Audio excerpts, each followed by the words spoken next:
Dalawang sasakyan ang nadaganan ng mga punong kawayan matapos gumuho ang lupa sa Bagong Silangan, Quezon City kaninang umaga. Ayon sa barangay chairman ng lugar, lumambot ang lupa dahil sa tuloy-tuloy na ulan mula sa habagat at bagyong Krising. Naritong report ni Val Gonzales. Pasado alas 6 kaninang umaga nang gumuho ang bahaging ito ng lupa sa Don Vicente Street, Sitio Veterans, Barangay Bagong Silangan, Quezon City. Isang taxi at isang van na nakaparada sa lugar ang nadaganan. Nabuwal at bumagsak sa lupa pababa sa bahagi ng daan ng mga puno ng kawayan at ilan pang mga debris na tumabon sa dalawang sasakyan. Naglagay po kami na parking po, bali dalawang size na po yan na pinagbabawalan na po talaga sila magparking dyan ng barangay. Ngayon, sa sobrang matitigas ang ulo, ayun, doon pa rin sila nagpa-parking.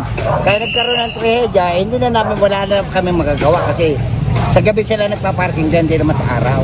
Ayon sa kapitan ng Barangay Bagong Silangan na si Chairman Wilfredo Cara, lumambot ang lupa dulot ng ilang araw ng walang tigil na pag-ulan dahil sa habagat at bagyong si Krising. Aniya, matagal nang naipagbigay alam sa City Engineering at Disaster Risk Reduction and Management Office ang panganib na manatili sa lugar ang mga bahay pero ayaw magsipag-alis sa mga residente. Sabi ni Kapitan Clara, itinuturing na danger zone ang lugar dahil hindi lamang ngayon nangyari ang pagguho ng lupa sa nabanggit na lugar.